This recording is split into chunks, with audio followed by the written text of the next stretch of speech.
galera, bem-vindos ao canal Rumo ao Êxito. E hoje o nosso papo é sobre carreiras e tecnologia, porque hoje nós temos um cara fera aqui com a gente, Gabriel Rezende, tá? Gabriel Rezende, que é superintendente de produtos e tecnologia da Delbank. Mas antes de tudo, vamos aos nossos patrocinadores. Na verdade, é um patrocinador, que é o Selomaster, que é o novo sistema de gestão que está no mercado, né? O Selomaster é um sistema voltado para pequenas empresas. Então, se você é um comerciante, você tem uma pequena empresa ali que você precisa ajustar sua empresa, né? Regularizar ali todas as funções de despesas, você pode controlar tudo pelo aplicativo e pelo site também. Então, vai lá, dá uma conferida. O QR Code vai estar aí na tela para vocês, beleza? Hoje também temos o nosso parceiro Alexandre Andrade, que vai estar junto conosco, nos acompanhando. E vamos lá. Gabriel Rezende, cara, você é superintendente de produtos e tecnologia da Delbank, né? Que, para quem não sabe, a Delbank é um banco aqui do estado. E, primeiramente, muito obrigado por ter aceitado o nosso convite. Fico muito feliz por você ter aceitado o nosso convite. E me diz aí, cara, esse cargo de superintendente, quando o Alexandre me falou sobre você, eu falei, caraca, qual é que é a função principal aí desse cargo de seu hoje lá na empresa? Ele serve como uma interseção e por isso é produto e tecnologia. O Delbank, ele tem uma característica que ele não é como um banco de varejo, ele não é como uma Caixa, um Santander, um Banco do Brasil. O Delbank, ele é focado em infraestrutura bancária e tecnológica. A gente busca atender empresas, normalmente de grande porte ou de grande volume de transações, e que precise fazer pagamentos em massa, ou receber pagamentos em massa, ou gerar muitos boletos, esse tipo de operação. Por essa natureza, a interseção de tecnologia e produto ela é muito imperativa, é uma necessidade do negócio. E aí surge essa posição para fazer esse papel. Ah, entendi, cara. Então, o banco que você atua hoje, ele não é um banco assim convencional, vamos dizer assim, tipo o Nubank, que uma pessoa física vai lá, se cadastra. É um banco mais voltado para a área empresarial, no caso. Isso.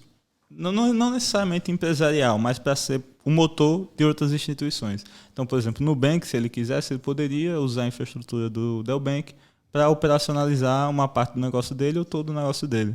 Ah, entendi. Ele pode servir como uma interseção ali entre bancos, no caso. Uma plataforma onde novos bancos ou bancos digitais possam nascer através dela. Nosso foco não é necessariamente a pessoa física no final, ou mesmo a pessoa jurídica de bairro ou coisa desse tipo. Mas suponha que você tivesse um negócio, vamos pegar um exemplo aqui da Cacau Show. Suponha que a Cacau Show quisesse fazer um banco digital, certo? Uhum.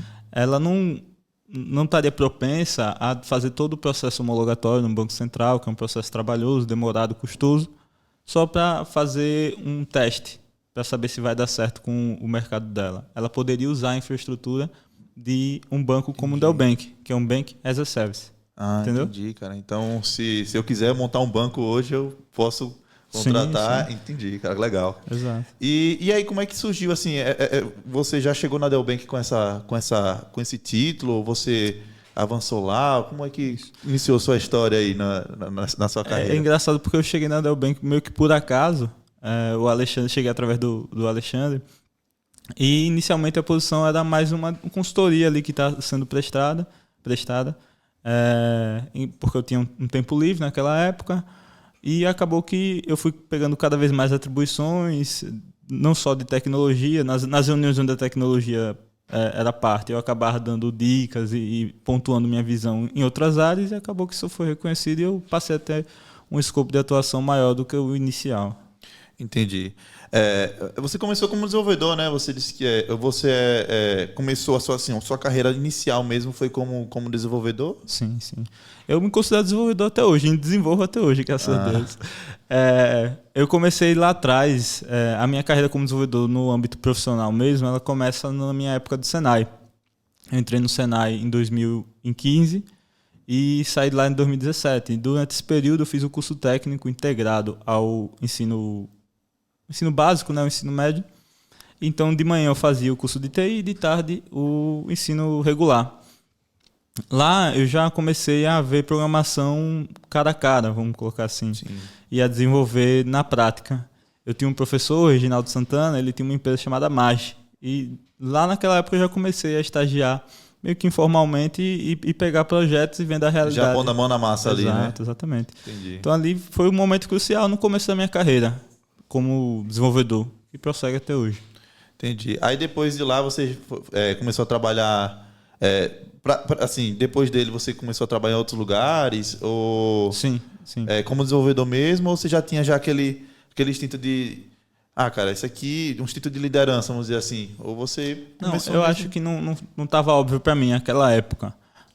No Senai ainda, eu participei da Olimpíada do Conhecimento, que é uma competição que o Senai nacional e em seus estados faz, em parceria com o Instituto Federal de Educação também em cada estado, para pegar em cada área profissional os melhores alunos e colocar eles numa competição. Então, a Olimpíada do Conhecimento, ela tinha as ocupações. Então, tinha uma ocupação de mecânica, tinha uma ocupação de drywall, tinha uma ocupação de soluções de software, que foi a que eu ingressei. E ela tinha, em cada estado do Brasil, né, onde houvesse um Senai ou um IFES, um Instituto Federal, haveria ali a Olimpíada. Eu entrei na soluções de software, que era 09 na época, acho que até hoje ainda é. E fui progredindo, tinha as etapas da escola, a estadual e a nacional. Na nacional, a minha nacional foi em Palmas, então Sergipe foi representado por mim, teve Santa Catarina, Distrito Federal, Alagoas, Espírito Santo, uma série de estados estavam lá, Rio de Janeiro, estavam lá, se reuniram para competir. E a prova como o título da ocupação sugere, é uma solução de software para negócio. Então, era um desafio baseado assim na vida real, onde a gente tinha esse desafio dividido em partes, que eram chamadas as sessões, a gente fazia sessões, e eventualmente se tinha um vencedor. Mas assim, a solução empresarial era você que criava a solução? Assim, não tinha era um tema lhe dado específico? Um problema, entendeu? E você tinha que construir a solução em cima daquele problema. Entendi. Isso eu ia falar, então você já queria fazer um banco ali já dentro. Ali eu ainda não era tão pretencioso. Mas aí o problema que te dava era para desenvolver algum, sei lá, back-end, front-end? Isso, tudo? Exato. Era tanto o back-end quanto o front-end e mobile, que na minha época estreou o aspecto do mobile. Na época eu usei o Xamarin, não sei se você chegou a ver. O Xamarin era um experimento da Microsoft de desenvolvimento mobile, acabou não dando certo, mas na época estava bem popular. Exato, em alta, e foi o que foi usado. Legal, cara. Assim, sempre instituições, né, eles fazem Olimpíadas, então... Isso. Eu lembro que na Universidade de Tiradentes também tinha... Tinha hackathon, tinha campeonato de programação, né, de lógica. Eu acho interessante porque a gente consegue descobrir talentos ali no meio dessas Olimpíadas, né? Fundamental. Legal. E aí, depois disso aí, você ganhou, foi a Olimpíada? Ganhou. O privilégio de ganhar a nacional, mantendo até uma tradição que se criou. Eu fui o terceiro sergipano a ganhar na modalidade na terceira vez seguida. Olha que legal.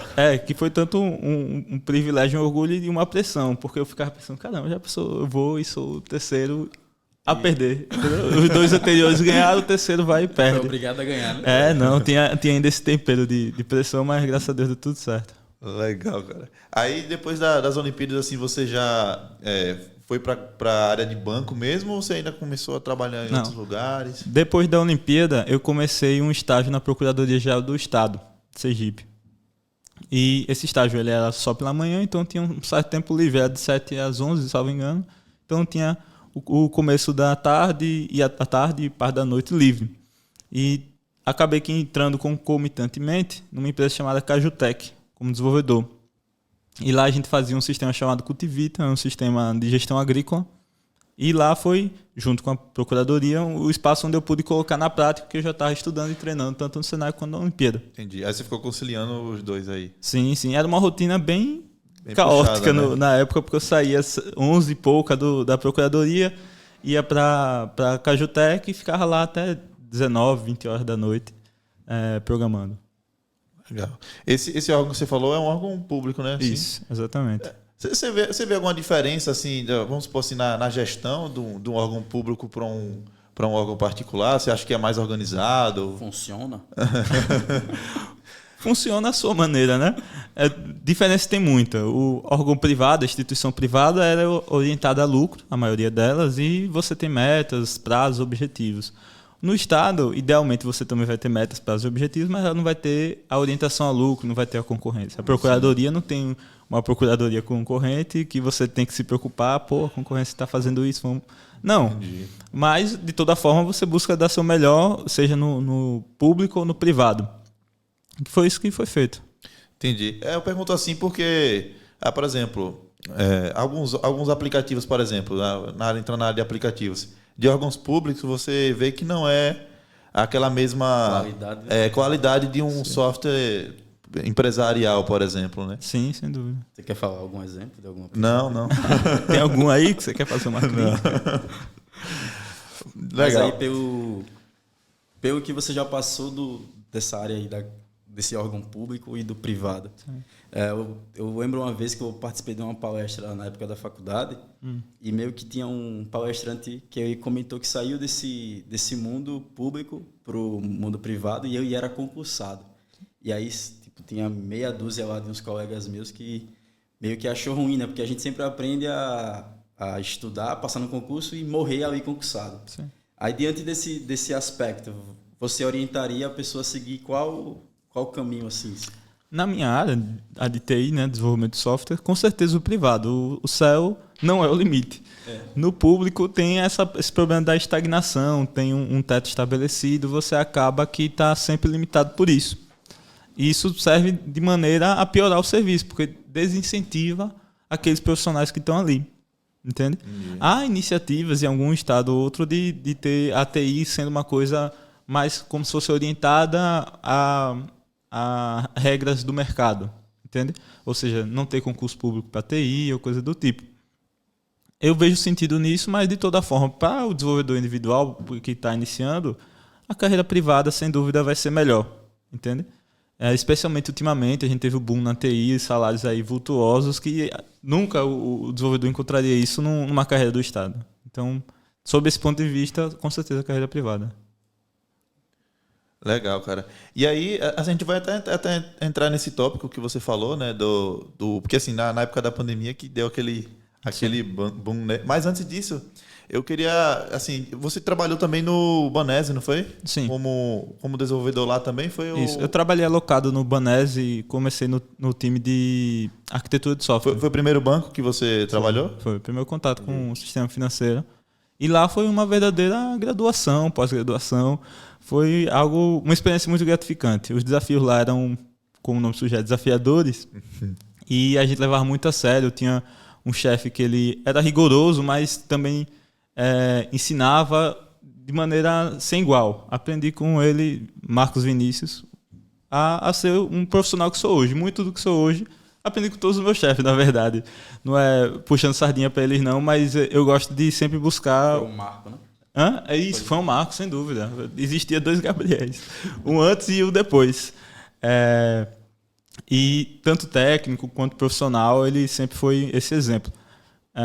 E lá foi o primeiro contato com o sistema financeiro. De lá saí para o Banese Card, que foi mais orientado a cartão, ainda sistema financeiro, mas é menos bancário. Entendi. Então o Banese aí foi sua escola, assim, vocês podem dizer, né? Que você aprendeu bastante coisa ali. Sem dúvida, sem dúvida. Entendi. Aí, assim, agora tem alguma diferença por exemplo, um desenvolvedor que ele atua em outras áreas, sem levar em consideração de ser privado ou público, mas para um desenvolvedor que atua em uma área, ele vai atuar numa área de banco, tem alguma coisa de diferente? Porque, assim, eu imagino que por ser um banco, né, deve ter alguns critérios de segurança, por exemplo, que devem ser adotados, né? Então, eu acho que alguns desenvolvedores ficam até com essa dúvida. Caraca, se eu trabalhar num banco, será que eu vou ter que aprender coisa mais sobre segurança? Ou é a mesma coisa? Não, é um mundo completamente diferente. A segurança no sistema financeiro, ela tem que ser o seu primeiro e último pensamento. Até uma coisa que eu aprendi quando estava no Banese, que era a questão da pizza. que se você deixasse seu computador aberto, logado, alguém chegaria lá e enviaria uma entendi. pizza para seus colegas, você estaria devendo essa eu pizza. achei que o computador era pizza. Se deixasse aberto. Não, é como se você deixasse o seu desbloqueado, fosse mandar uma mensagem para Alexandre dizendo, tô lhe devendo uma pizza, entendeu? E aí você agora teria que pagar essa pizza e acabei que implementei isso nas instituições que passei em seguida. Mas isso ilustra a importância da segurança, que talvez seja o primeiro ponto a pontuar em relação a trabalhar com tecnologia no sistema financeiro. Porque é algo que você está no operacional, você também está lidando com muito risco, mas a tecnologia no sistema financeiro ela é estrutural. Então, se você, o desenvolvedor ou envolvido no processo de tecnologia, né, desenvolvimento de software, comete um erro, você pode estar colocando em risco o seu cliente, entende? E o dinheiro ela é a moeda, né? Então, mais crucial que isso, talvez só a vida, porque até se você tiver com sua vida em risco, se precisar ir no hospital, você vai precisar ter seu plano de saúde. Mas e aí, cara, vamos supor que você chegou ali. Vamos supor que eu sou contratado lá como um... Volta, tá dispensado. Vamos supor que eu sou contratado assim como um desenvolvedor e eu cometo uma gafe lá, um problema de segurança, dá um prejuízo lá para a empresa. Tem alguma medida que idealmente a instituição vai ter os mecanismos para prevenir que você não tenha capacidade de cometer esse erro, entendeu? Então o seu código ele precisa ser analisado por outro desenvolvedor, um engenheiro, um arquiteto. Ele precisa passar por controle de qualidade, entende? Então, não pode ter uma dependência de uma pessoa só, tem que ser uma responsabilidade distribuída. De modo que se você cometeu o erro, alguém no final da sua jornada até seu código ir para o que a gente chama de produção, vai capturar esse problema e vai impedir ele de afetar os clientes. Entendi. É tipo um avião cair, né? Tem uma série de processos que... Exato. Normalmente o avião não cai do nada. Tem algo que aconteceu antes. Exato. Entendi. Assim, a gente falando até em falhas de segurança, né? Também tem aquelas questões de fraudes também, né? Que acontecem, eu acredito que acontecem diariamente aí em todos os bancos, que sempre tem alguém querendo se aproveitar. E aí as pessoas às vezes não sabem muito o que fazer também, né? Relacionado a isso. Sim. Eu também acredito que assim, nessa área eu sou leigo, eu acredito que eu não sei o que eu faria, por exemplo, se... Vamos supor, eu fizesse um Pix errado, por exemplo. Eu conseguiria recuperar o dinheiro do Pix? Assim, a grosso modo falando, tá? Não entrando em detalhes, mas... eu fiz fui, assim, como posso dizer... Foi levado a fazer um Pix. Caiu num golpe. Exatamente. Sim. Caiu um golpe e aí não teve jeito, fiz um Pix. E aí, cara, o que é que acontece? Assim, tem algum procedimento que dá para fazer, que o cliente consegue fazer? Tem sim. Há algum tempo atrás, o Banco Central lançou um negócio chamado MED, Mecanismo Especial de Devolução, salvo engano. E isso permite que você, se você entender que sofreu um golpe, caiu num golpe, entre em contato com sua instituição que você usou para fazer o pagamento, suponha que você usou o Banco X para fazer o pagamento para o Banco Y. Você vai entrar em contato com o seu Banco X e dizer, olha, eu fiz esse Pix aqui e foi induzido ao erro, foi um golpe. Você vai dar evidência para isso ou dizer o que foi que aconteceu. O Banco X vai enviar um comunicado ao Banco Y através do MED, informando basicamente o que você disse, pedindo que o Banco Y averigue se tem indício de fraude e se ele entender que tem indício de fraude e houver saldo na conta do recebedor, que realize a devolução. O grande problema com isso é que quando é fraude de fato, o dono da conta, né? Eu suponho que Alexandre tivesse uma conta no Banco Y e lhe induziu ao erro e você fez o MED. Já era. Ele não faria isso, mas vamos supor. Se for fraude mesmo, o golpe, ele já tirou o dinheiro do Banco Y, entendeu? Entendi. Mas, de toda forma, há esse mecanismo. Quanto antes você se comunicar com o seu banco, mais rápido, melhor vai ser, porque o Banco Y vai poder averiguar e já poder agir sobre isso. Entende? Entendi. E resolver sua questão. Então, se por exemplo, eu caí num golpe, então... se não deu tempo do estelionatário ou a pessoa que está do outro lado retirar o dinheiro, ainda há uma possibilidade do banco ir lá e bloquear esse valor, no caso. Sim. Sim. Já é previsto no próprio mecanismo especial essa prerrogativa do banco de bloquear se ele entender que é fraude. Agora, uma coisa que há uma confusão é entre a fraude, o golpe e o desentendimento comercial, que hoje acontece muito nessas plataformas aí, que às vezes a pessoa perde e entende que tem direito ao reembolso porque perdeu. Eu não recomendo que ninguém use uma plataforma dessa, mas se você usou assumindo o risco, entendeu? Entendi. tipo aqueles joguinhos lá. Porque tem muita coisa, assim, tem aqueles... Assim, muita pessoa que é influente que tem os jogos lá. Eu não sei se... divulgar, né? Acredito que é de forma legal, mas é um jogo de... Não sei se é um jogo de azar, vamos pode dizer assim. É um jogo de azar. É legal porque tá fora do Brasil, né? Mas a pessoa assume esse risco e por vezes não fica satisfeita em perder. Entendi. Então vamos dar exemplo. Eu vou lá, eu faço o joguinho, aí eu coloco, sei lá, R$100, eu começo a ganhar, aí eu vou lá e perco tudo. Aí ele pode ir lá no banco e acaba recorrendo de forma assim, dizer, não, cair num golpe. Sim. Entendi. O cara quer dinheiro de volta, né? Aí ele quer dinheiro de volta. Mas aí vocês têm que analisar, então, caso a caso. Vai analisar, verificar se há indício de fraude, se comunicar com o dono da conta para ele justificar também a transação e explicar por que foi que você recebeu esse Pix. Que a outra pessoa tá então, geralmente, não, se ele for tentar fazer esse tipo de coisa, não vai funcionar, né? Então, o quão rápido você for em se comunicar com o seu banco, maior são as chances de você ter sucesso. Entende? Então, sofrer um golpe no Pix, vai para o seu banco e abre um MED. Essa é a primeira etapa. Depois você pode abrir um boletim de ocorrência, uma reclamação na empresa. Entende? Entendi. Mas o MED é crucial para você ter a chance de ter o retorno do seu dinheiro.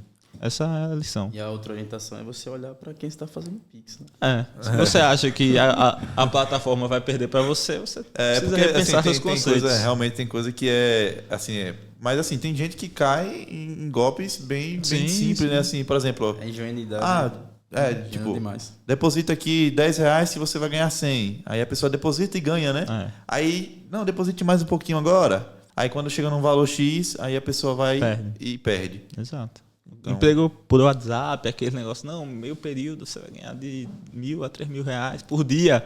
Golpe, não tem esse. Se tiver, me mande que eu vou botar. Não, esse eu recebo direto no então WhatsApp. É golpe, eu fico sabendo. Não se voa. Depois você pega o dinheiro e Exato. Entendi, cara. Aí, assim, já nesse assunto do Pix, como é que surgiu essa coisa do Pix? Porque hoje em dia eu já não consigo me ver eu fazendo uma TED. Sim. Eu vi que lançou o Pix e logo ele foi disseminado de uma forma tão rápida, porque é gratuito, né, também. Todo mundo que fazia TED demorava, sei lá, acho que algumas horas para receber. Isso. Quando era DOC era dias. E o Pix é na hora, você pode transferir qualquer valor. Isso aí foi uma iniciativa do Banco Central? Isso, foi uma iniciativa do Banco Central. As primeiras discussões começaram lá em 2013. Em 2016 avançou mais um pouquinho, mas só foram colocar a mão na massa mesmo e começar a fazer em 2018. No governo de Michel Temer, na presidência de Ilan Goldfein. E lá criou-se um grupo de trabalho e começou as discussões do pagamento instantâneo, que na época ainda não se imaginava chamasse Pix. Essas discussões evoluíram, começaram a criar fóruns com as instituições bancárias, instituições financeiras, e evoluiu-se as discussões, evoluiu-se o desenvolvimento do que hoje a gente entende como Pix. E mais do que ser gratuito, um dos motivos para a disseminação do Pix, eu entendo que o pagamento instantâneo ele é o determinante no sucesso do Pix. O fato que você mandar R$10 aqui para você vai receber na mesma hora. Isso daí foi crucial e é algo que o Brasil pode se orgulhar assim, irrefutavelmente. Nenhum outro país tem, como a gente tem, uma ferramenta como o Pix. Ah, é? Não. Existem similares, mas como o Pix e com a robustez e a legitimidade, porque foi feito pelo Banco Central, não tem igual, não tem paralelo. Porque assim, eu vejo que, sei lá, das centenas de Pix que eu fiz, acho que no máximo um ou outro ali demorou um pouquinho mais para chegar, né? Isso. Eu ficava até preocupado no início. Eu ia lá e fazia um Pix lá para uma pessoa no mercado, aí saía o saldo da conta, aí a pessoa falava, não chegou não. Aí eu falava...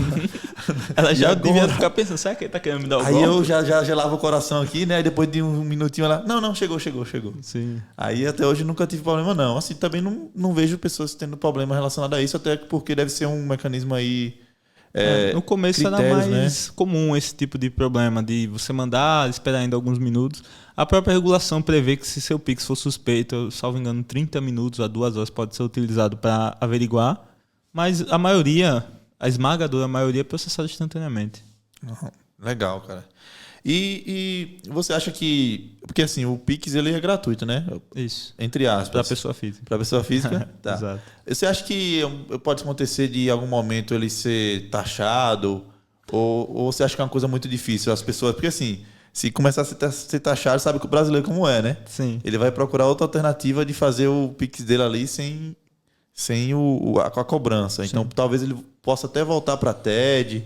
Você vê assim o pessoal voltando para uma TED? Mesmo assumindo a premissa que ele seja taxado, eu não visualizo esse cenário que algumas pessoas visualizam, e eu entendo as razões, mas eu não visualizo por algumas questões. Primeiro que a TED era paga.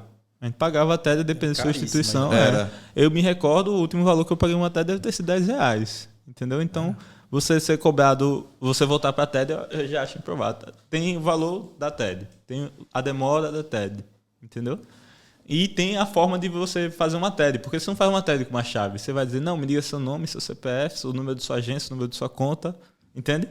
É mais complicado do que dizer, me diga seu número de celular, o seu e-mail, o seu CPF. O horário, que tem só até 17, até 17 horas. Exatamente. Então, se você fizer depois, só no outro dia, né? Isso. E a época, antes do Pix, 2017, 2018, 2019, 2020, a gente já tinha soluções de pagamento instantâneos. O Inter tinha uma espécie de Pix de conta Inter para Inter, tinha o PicPay. Acho que o Nubank também fazia isso já. Isso, também. Exato. Mas não pegou. Por quê? Porque a pessoa tem que ter a conta na instituição. O Pix ele é interbancário, você faz de qualquer conta para qualquer conta. Desde que esteja participante do Pix, você faz. Então, mesmo que seja imposta uma taxa sobre as transações individuais de pessoa física, eu acho muito difícil superar essas barreiras. Porque as alternativas não estão aí postas. Óbvio que, por exemplo, tem o WhatsApp. O WhatsApp hoje permite envio de pagamentos. Poderia ser uma alternativa, porque basta ter uma conta do WhatsApp e no Brasil a adoção é massiva. Tem o Apple Pay. Nos Estados Unidos, por exemplo, o Apple Pay seria o equivalente ao Pix no Brasil. Entendeu? Entendi. Então, talvez, se for taxado, essas alternativas ganhem mais fôlego. Mas, em termos de taxa, o Pix ele é muito barato. Então, se for taxado, tem que ser uma taxa pequena, né? Pequena, porque se for uma taxa agressiva, vai incentivar a concorrência. E aí não vai fazer sentido, porque eventualmente a relevância do Pix vai cair e vai ser um propósito que se derrota. Entendeu? Entendi. A pessoa vai voltar a usar dinheiro e aí vai dar outro problema também, né? Não vai voltar a usar o dinheiro em espécie. Entendi. Eu mesmo assim, quando eu tô com dinheiro, geralmente às vezes, assim, é raro, mas eu ainda, de vez em quando eu uso dinheiro. Mas eu uso, por exemplo, o Mercado Pago, porque você pode ir na lotérica e com 30 minutos ali ele já cai na conta. Então é melhor do que o boleto hoje. Mas eu fiquei sabendo que o boleto também ele vai diminuir o prazo dele, né, de resposta, né, de pagamento. Exato. Até a conta da Vivo, acho que se eu pagar hoje, hoje mesmo ele... Tá vendo essa evolução na cobrança, até de uma forma para responder à evolução do Pix. Os boletos que antigamente, né, você pagava um boleto a 3 dias úteis, 2 dias úteis, hoje em dia a gente está caminhando forte e implementando soluções para que você pague um boleto de manhã, de tarde, ele já seja liquidado. E também tem o boleto Pix, né, que é aquele Pix, QR Code que está atrelado, exatamente, um liquida o outro, entendeu? Entendi. Exato. Mas aí você acha que tem uma concorrênciazinha entre o Pix e o boleto? Eu acho que o caminho natural é que o Pix substitua o boleto. Porque hoje, com o QR Code com vencimento, o QR Code dinâmico, não faz mais sentido, no meu ponto de vista, a permanência do boleto. O que justifica ainda é as empresas que têm todos os seus sistemas atrelados a isso. Mas o movimento natural, o Pix nasceu de fato em produção no final de 2020. Então, 2021, 2022, 2013. Tem 3 anos. Tá novo pouco ainda. Tempo, uma criancinha. Então, conforme ele for pegando fôlego, as empresas cada vez mais adotam o Pix, ele vai substituir as outras soluções. Seja ela boleto e, no futuro, cartão. Por quê? O Banco Central, na sua última plenária, já estava falando do Pix automático recorrente. Então, imagine que você tem a Netflix, você coloca o seu cartão para todo mês ser cobrado. Você estaria fazendo uma autorização, consentimento para que o Netflix, ao invés de cobrar do seu cartão, cobrasse da sua conta e esse pagamento seja processado via Pix. Então, só nisso daí você já mata uma boa parcela do uso do cartão de crédito. Entendeu? Entendi. E com fenômenos como o Pix, empréstimo via Pix, né? Você faz um Pix e você não tem o dinheiro, você está pegando empréstimo naquela hora, o banco autoriza naquela hora, deposita na sua conta e você envia o Pix. Entendeu? Então, esse tipo de solução, eventualmente, na minha visão, vai substituir as outras. Pegando o contexto aí do boleto, atualmente o pessoal usa muito boleto para questão de protesto e tal. Isso. Você acha que ainda futuramente ia ter alguma solução para o Pix atender essa demanda do boleto? Eu entendo que é um movimento natural, o regulatório precisaria acompanhar isso, mas para mim faz todo sentido. É que esse título possa ser processado, esse QR Code do conhecimento ser protestado. O boleto tem essa função, já é reconhecido, já tem jurisprudência, já é natural. Da mesma forma, eu imagino que vai ser um movimento para o Pix, entende?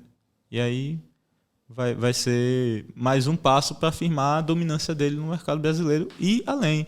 Já tem conversa de México, de Canadá querer importar o Pix para o país deles. Importar a tecnologia, no caso. Isso, exatamente. Entendi. Legal, cara. E eu também vi uma novidade que é o Open Finance, né? Que, Isso. assim, eu até já sou um cara curioso, né? Aí eu fui lá, já notificou, ó, consulte seu saldo de todos os bancos em um banco só. Sim. Por exemplo. Aí eu vou lá no Nubank, eu tenho o meu saldo do Itaú, de outros bancos. Você vê algum ponto negativo nisso aí? Porque eu achei meio estranho, assim, caraca, por que... certo que fica o meu consentimento, mas Sim. ele já está sabendo assim, de tudo que está acontecendo no outro banco. Então todos os bancos ficam meio que um só? Será que vai ter uma rivalidade entre eles? Isso é para o benefício da pessoa física. Por quê? Porque o que antes o banco não tinha como saber quem era você, seu histórico bancário, hoje com o seu consentimento ele consegue ter essa informação e julgar se você é um bom tomador de crédito, por exemplo. Entendeu? Então Entendi. o beneficiado nesse cenário é você. Entende? Entendi. E o Open Finance ele vai além disso, de ter acesso à sua informação, seu saldo, por exemplo. Ele no futuro vai permitir que um ecossistema de pagamento se construa onde o banco seja uma fundação e não a ponta de lança, entende?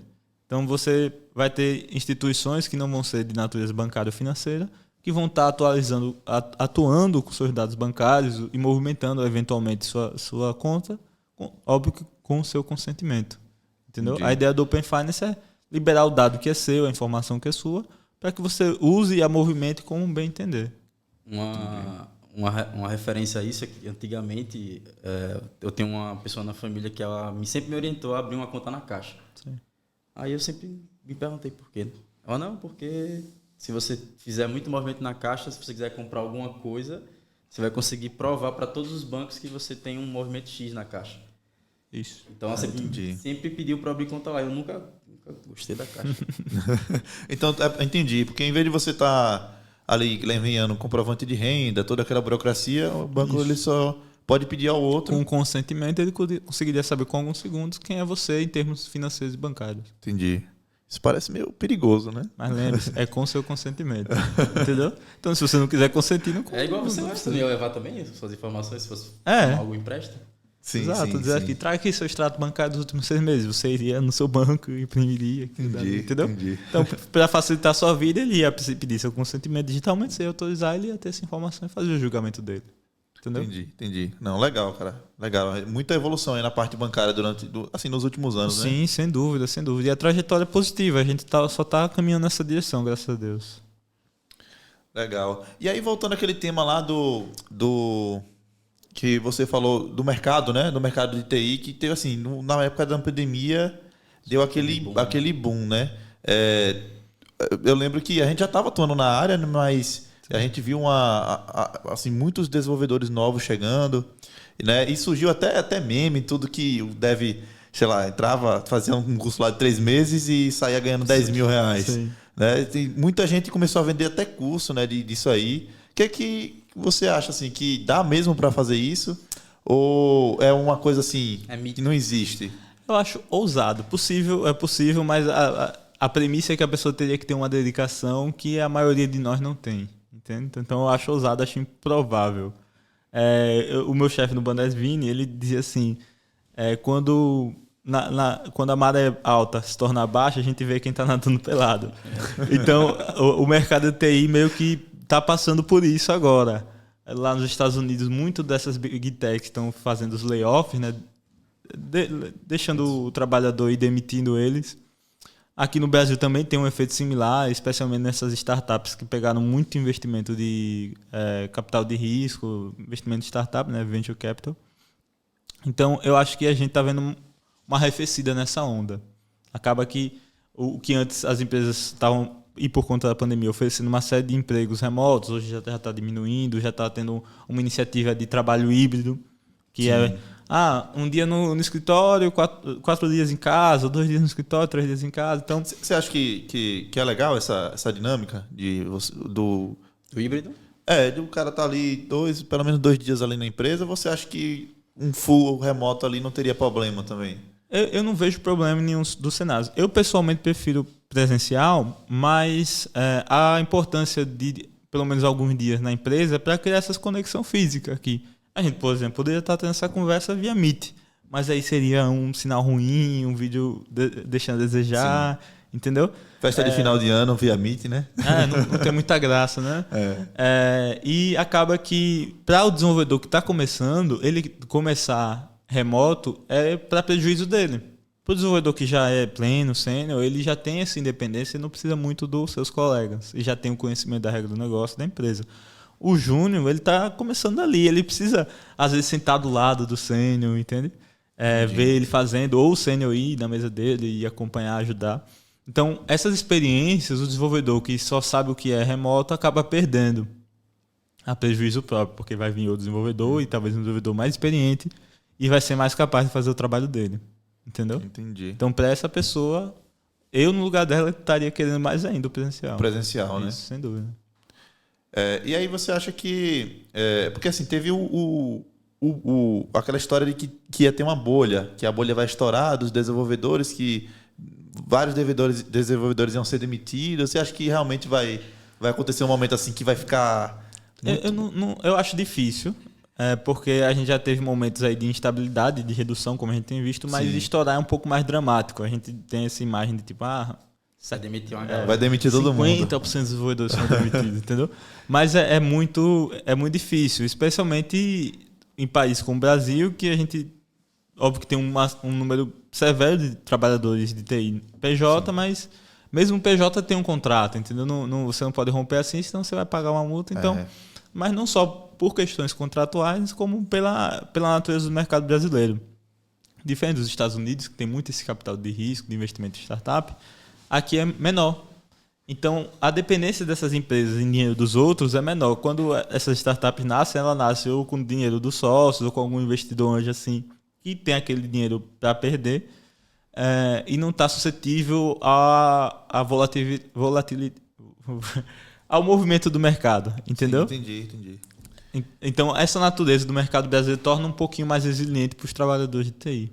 Entendi. Então, essa história assim de bolha é uma coisa difícil, né, de acontecer mesmo. Eu também tenho a mesma visão, cara. Apesar de que tem agora a IA, né? Que também é outra promessa aí que vai pegar os desenvolvedores e vai acabar com metade dos desenvolvedores, que agora... Tem IA, low-code, tem várias alternativas que o pessoal está seguindo aí para... Sem dúvida. Eu vejo o movimento da IA até agora como útil, especialmente para quem sabe usar ela. Mas... Seguindo nessa trajetória, a gente fazendo uma projeção, eu imagino que boa parte, de fato, dos trabalhadores de desenvolvimento, especialmente os juniores, vão estar prejudicados. Por quê? Porque você vai ter esses desenvolvedores plenos, esses desenvolvedores sêniores, esses engenheiros, utilizando as IAs, meio que orquestrando o trabalho delas e, às vezes, validando o trabalho delas, porque isso daí vai ser fundamental. Sempre vai ter que ter um humano para dizer, não, isso aqui pode ir ou não ir para a produção. Especialmente em áreas sensíveis, saúde, finanças, essas áreas. Transporte, mas há sim esse risco contra o desenvolvedor e é por isso que ele precisa entender que o trabalho dele não é só programar, né? Até porque hoje o desenvolvedor ele vai lá e muitas vezes vai no chat GPT, por exemplo, para buscar uma solução. Isso, o trabalho dele é resolver problema.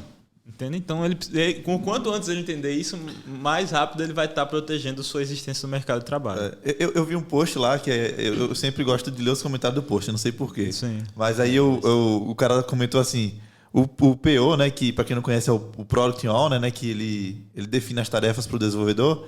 Aí ele falou assim, o PO não está sabendo dizer pro dev, imagine para uma IA o que ela tem que fazer. Exato, ainda tem essa barreira. Mas da mesma forma que a gente não esperava que as IAs fizessem o que fazem hoje, no futuro a gente vai ficar surpreendido pelo trabalho delas. Às vezes elas vão ter a capacidade que um ser humano não tem de ouvir uma demanda de um gestor e traduzir numa tarefa. Sim. Entende? E ainda passar para outro IA Ou que vai até desenvolver. trabalhar em conjunto também, né? Até pontuação de tarefa, por exemplo. Ela dá uma Sim, pontuação, sim. né? Você Exato. pega uma galera que não sabe trabalhar em equipe. Também. Ou então aquele dev ali que coloca pontuação Exagerada, muito alta, né? exagerada, Exato. né? Dá até para ter um validador, um juiz, um árbitro. O ChatGPT agora tem uma função de ouvir, né? Você pode falar com ele e ele responde. Então imagine numa reunião de pleno e botar um ChatGPT lá para o desenvolvedor justificar a pontuação. Ele disse, não, na verdade eu acho que é 3 pontos, não é 8. Entendeu?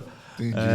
Óbvio que isso daí fere alguns princípios do desenvolvimento ágil. Eu acho que o desenvolvedor não ia gostar muito disso, mas é uma função que eu acho que se a gente testasse hoje, iria encontrar a vazão. A galera do áudio assistindo a gente agora deve estar em pânico. Vida, né? Exato. Aí você analisando o mercado aí de TI, vê que tem IA, ChatGPT, altos salários, várias empresas, várias oportunidades. No cenário atual, né, no cargo atual que você está e em outras empresas que você já passou, qual é a ideia não, qual é o que é que pode ser feito para manter cada vez mais os talentos ali junto com você? Porque, por exemplo, eu já vi muitas entrevistas com a galera de TI e o pessoal meio que disse que o principal desafio é manter a equipe junto ali, né? Não ter aquela perda de funcionário por outra empresa ou por qualquer outra coisa. Eu acho que o mais crucial nesse processo é a visão. Uma empresa que tem uma visão positiva e sabe articular essa visão para o seu profissional, ela vai estar mais capacitada a fazer essa retenção. E não pode ser só palavras, né? Você tem que dar uma visão e conforme vocês vão progredindo em direção àquela visão, você tem que ter o reconhecimento do profissional que contribuiu para aquilo. Então, se você tem a visão e tem o reconhecimento, a capacidade de reter essa profissional, na minha opinião, é muito alta. O problema é quando você só tem a visão e não tem o reconhecimento, ou só tem o reconhecimento e não tem a visão. Porque se você só tem o reconhecimento, ele virá, mas a pessoa que está no dia a dia programando não sabe quando é que virá, o que é que está fazendo, em que direção está indo. Então ela não sabe em que momento o reconhecimento vai chegar. E se você só tem a visão, a pessoa vê, pô, estou caminhando em direção à visão. Conforme começa a conquistar e você não é recompensado, você entende, a visão não era para mim, era para outra pessoa. Entendi. Entendeu? E aí isso vai fazer com que esse desenvolvedor vá buscar oferecer serviço a outra instituição. Entendi. Então a dica aí é assim, ele analisar esses 2 critérios para saber se ele está no caminho certo, se ele está na empresa certa ou se está na hora dele buscar uma outra oportunidade. Exato. Assim, até porque a carreira de desenvolvimento até o momento ela não é para você fazer uma transição de emprego não é tão difícil. Não. Como antigamente, ou então, assim, a gente também não sabe o futuro, né? Devido às tecnologias que a gente estava citando agora. Mas eu acredito que quem tiver a oportunidade, né, de fazer isso, sim, sem acho dúvida. que, sem dúvidas, é uma opção que vai economizar o seu tempo também, né? Porque você ficar ali, como você falou, sem um objetivo e trabalhando, você só vai se desgastar E é crucial que o desenvolvedor não espere da empresa a visão. Ele tem que ter a visão dele para ele próprio. Então, se ele quer desenvolver a carreira dele, ele tem que pensar como essa empresa pode me ajudar a desenvolver minha carreira. Como eu posso ajudar a minha instituição a ter mais sucesso e, em troca, que eu tenha mais sucesso. Ele trazer responsabilidade para ele é fundamental. É o que vai dividir ele dos medíocres e dos iguais. Entendeu? Ele trazer essa responsabilidade e agir sobre ela no dia a dia.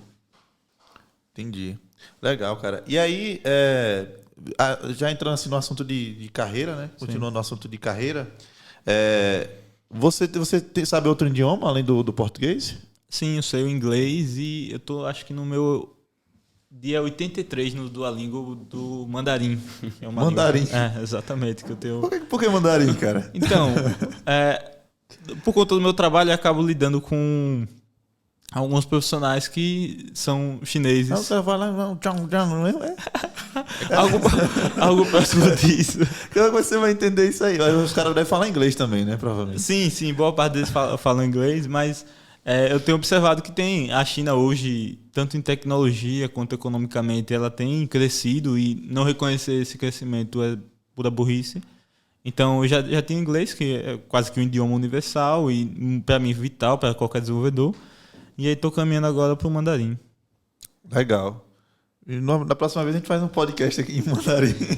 Exato. No speak English. No speak English. Mas assim, essa questão do inglês eu sempre vi que é fundamental, até porque você faz toda a programação em inglês. Mas eu vi que muita gente também ela não sai do básico, né? Sim, A pessoa sim. fica no básico do inglês para entender ali o que ela está fazendo, mas ela nunca busca se aprimorar para ficar fluente, né? Mas você acha que a diferença de um desenvolvedor que é fluente para um que só sabe o básico é uma diferença muito grande assim no mercado? Até para procurar soluções. Porque muito do conteúdo de tecnologia ele está escrito em inglês. É contribuído por pessoas de todos os países, mas elas contribuem em inglês. Então, o desenvolvedor que tem a fluência, ele consegue articular no Google, por exemplo, o problema dele. Entende? Sim. Então, se ele só sabe o básico, The Book is on the Table, ele não vai conseguir, ou se conseguir, vai levar mais tempo para trazer a solução. Entendi. Aí ele vai lá no Stack Overflow, aí tem que traduzir, né? Exato. E aí muita coisa se perde na tradução, não está correto, entende? Então, ele precisa ter esse know-how para poder trazer esse conteúdo à prática. Até a literatura, a maioria dos livros. Tem muito livro bom que não tem em português. Exato. Entendi. Mas aí você aprendeu assim, como é que você se considerou assim? Você fala assim, eu tô fluente agora. Porque o que acontece? Eu tô há alguns meses, né, estudando inglês, inclusive eu uso o Duolingo também para aprender e tem outros cursos.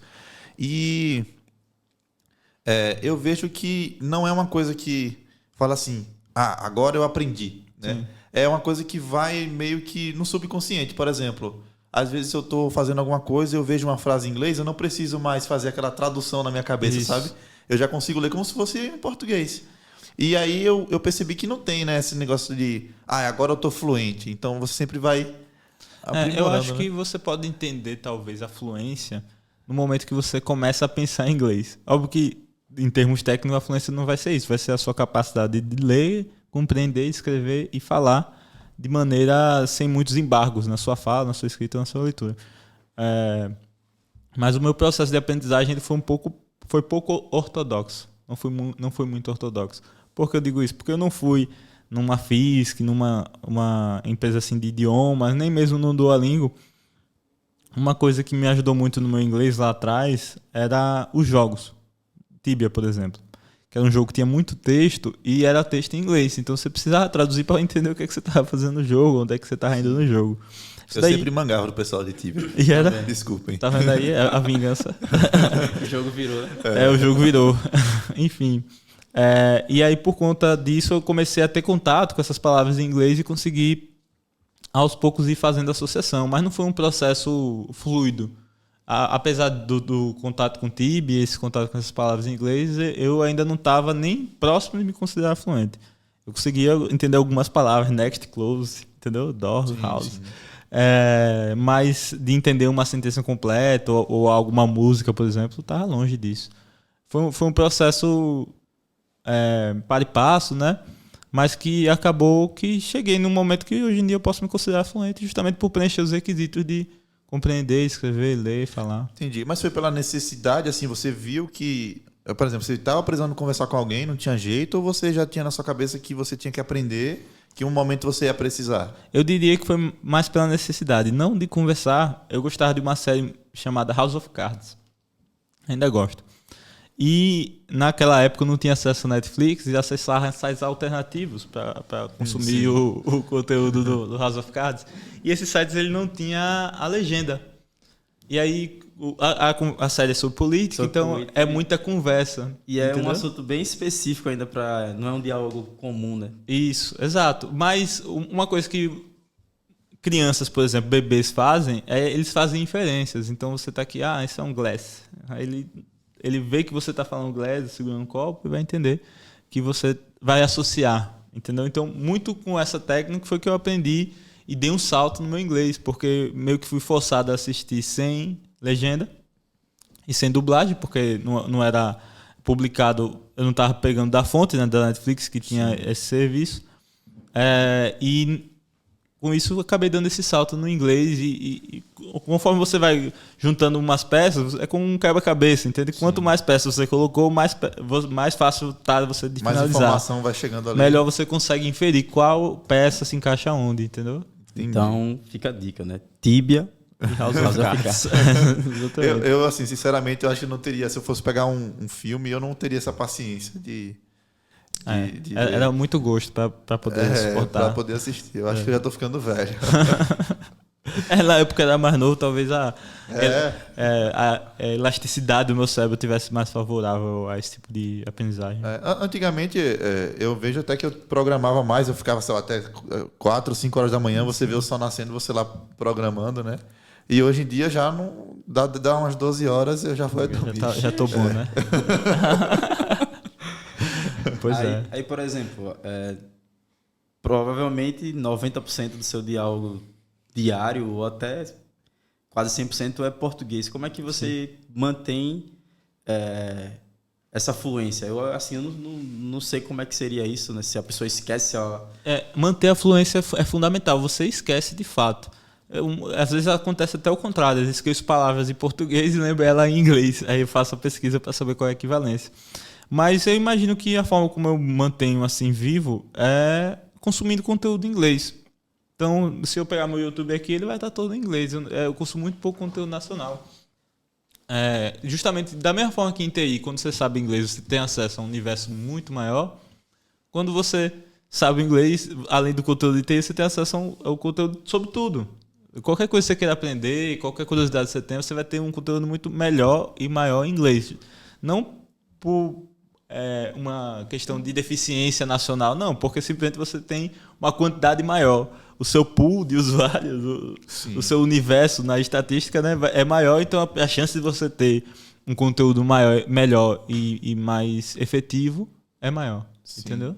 Até tem muitas pessoas no YouTube, né, que criam canais no YouTube, não sabe qual conteúdo ela vai começar e ela vai lá, pega o conteúdo do gringo lá em inglês e só faz traduzir para o português. Exato. E dá muito certo. Dá muito certo. Dá, sem dúvida. E é bom também, né, que vai, assim, nem todo mundo tem a capacidade de aprender 2 línguas e já vai estar, assim, pegando conteúdo, sim, né, sim. traduzido ali. Sem dúvida. Legal. E aí você tem algum projeto pessoal seu, assim, que você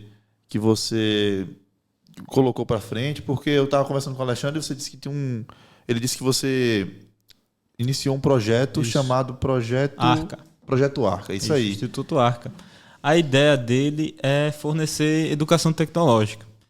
Você pode imaginar que já tem o suficiente aí no YouTube ou em empresas aí que são bastante conhecidas nessa área.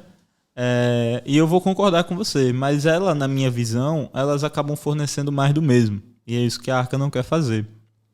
Da mesma forma que eu penso que o ensino, o trabalho presencial para a pessoa que está iniciando é crucial para o sucesso dela, eu entendo que o ensino presencial também tem seu valor.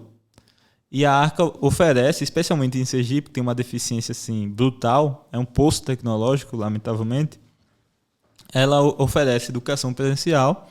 E o primeiro curso da Arca, que a gente vai começar a turma agora em 9 de janeiro, ele é sem custo. Então, se você tem um primo que está querendo entrar na área de tecnologia, ou uma prima que está querendo entrar na área de tecnologia, ela pode se inscrever na Arca, arca.dr.br, e, havendo vaga na turma, ela vai ingressar numa turma presencial, onde ela vai ter acesso a um computador, internet, e um instrutor que vai estar lá guiando ela na introdução à programação, que a nossa primeira turma é a introdução à programação. É sobre programação. Exatamente. O ensino tecnológico voltado ao desenvolvimento de software. Eventualmente a gente pode ir para outras áreas da tecnologia, mas inicialmente o foco é esse. Entendi. E aí, você acha que esse projeto, como eu posso falar? É porque assim, todos os projetos sociais eles são bons, né? Porque, por exemplo, até a última entrevista que a gente fez com o Astro da Maldade, né? Que é o lutador de MMA. Sim. Ele já é campeão do Jungle Fight, que é um evento grande aqui na América Latina. E ele disse que começou num projeto social de boxe. Né? Então, é como eu falei, né? Um projeto social descobre talentos porque nem todo mundo tem aquela condição para... E a Arca quer exatamente isso, descobrir talentos. O primeiro curso ele tem esse aspecto social, mas a gente não quer só dar educação a ele. A gente quer dar uma educação que é orientada à prática, é a teoria unida à prática, né? E também a atender às necessidades do mercado.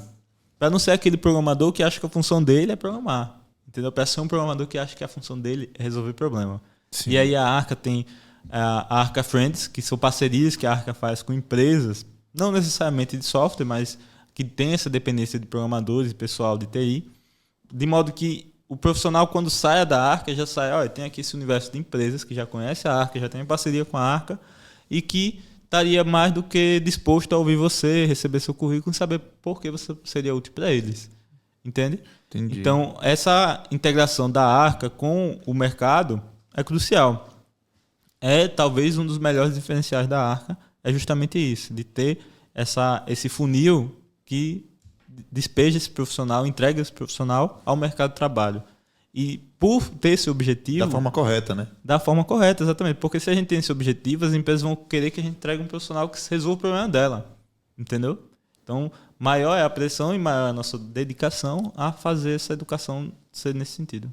Mas o que motivou? O que foi que chegou esse cara? Hoje eu quero montar a Arca. Então, volta lá na Olimpíada. Um belo dia, meu instrutor pediu que eu desse uma aula sobre um tópico, Link, numa turma de TI do Senai. E aí eu me preparei, fui, dei a aula. E foi uma experiência para mim muito boa. E eu sempre fiquei com esse gostinho de quero mais. Acabou que eu criei esse apreço pela ideia de ensinar TI. E a Arca veio para ser a realização desse desejo. Eu e meus 2 sócios, Luciano e Liberty, a gente tem esse desejo, cada um à sua maneira, mas a gente convergiu nisso para tornar esse desejo realidade, de ensinar tecnologia e de uma maneira efetiva. A ideia da Arca é ser uma ferramenta de transformação na vida do seu aluno.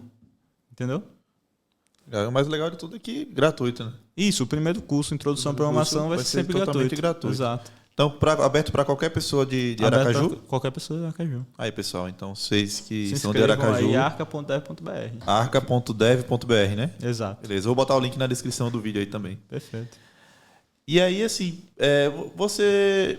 Pra gente finalizar, assim, com chave de ouro, se você fosse começar do zero hoje, você começaria da área de TI mesmo? Como é que você faria? Ou você acha que teria uma outra área que você... Lá atrás, eu não planejava ser de TI. O meu primeiro amor assim, profissional foi com a área do direito, que ainda é uma área que eu tenho muito apreço.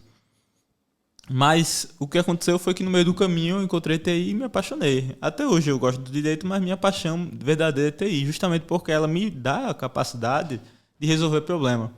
Que o direito também dá, mas é todo um literal processo. Sim. Entendeu? Você ia usar TI para resolver seu problema jurídico. Exato. Então, se eu voltasse no tempo e me esbarrasse na TI, o resultado não seria diferente. Seria me apaixonar pela TI e nela continuar. Eu ainda tenho o desejo de estudar direito, me tornar advogado, mas mais por um apreço à lei e à função do Estado, né, e de seus regimentos. Mas TI é minha verdadeira paixão. Entendi. Você se sente que chegou ao êxito? Porque assim, qual é o intuito da pergunta, sim, né? Não é que você chegou aonde você queria, mas se você chegou, se você traçou um objetivo até certo ponto e você chegou até ele, entendeu? A Arca já é um exemplo, né? Da Olimpíada até... Sim, de fato. Eu consideraria uma trajetória até aqui exitosa. Ainda tem muito que alcançar, estou ainda longe do que eu consideraria o êxito. Né? Mas os indicadores são positivos. O ápice do êxito, né? Ainda estou muito distante disso, mas até agora os indicadores são positivos para eu continuar nessa trajetória. Espero ficar rumo ao êxito. Tem que aprender mandarim. Exato, ainda tem muita coisa. Depois do mandarim vai vir as outras. E aí, qual o conselho que você dá aí para a galera que tá começando na área de tecnologia, ou então até na área de, não precisa ser nem de tecnologia, mas de banco, ou então qualquer área que a pessoa queira se desenvolver ali? Eu acho que meu conselho ele é genérico dessa maneira, para qualquer área. E ele também é simples de natureza. Difícil de executar, mas simples de natureza, que é a dedicação. O que vai mudar você de ser, por exemplo, um pintor medíocre, um pintor excelente, que é sempre contratado e coloca um preço que você considera justo, é o quão dedicado você é à sua arte. Se sua arte é pintar, então se dedique a isso. Se sua arte é ser um programador, se dedique a isso. Se sua arte é ser um advogado, qualquer área. A dedicação é o que vai te diferenciar da mediocridade da excelência. Sim. Se você for excelente em qualquer área, você vai ser desejado pelas pessoas ao seu redor, pelo mercado de trabalho. Então, meu conselho seria esse. Se dedique. Escolha o que você quer e se dedique. Nem que seja para errar e revisar a rota, mas se dedique. Legal, cara. Tá aí o recado dado. Né, cara, assim, mais uma vez queria agradecer aí Eu que agradeço. o bate-papo, acredito que foi esclarecedor, assim, de várias, até para mim mesmo, a questão do Pix. Não sabia que eu poderia ir atrás do Pix, agora eu sei que se eu Já fizer sabe alguma o coisa caminho. errada. E, galera, quem não está inscrito no canal, se inscreve no canal, já dá o like, que a gente vai estar sempre trazendo novos conteúdos para vocês, beleza? Então, até a próxima. Valeu!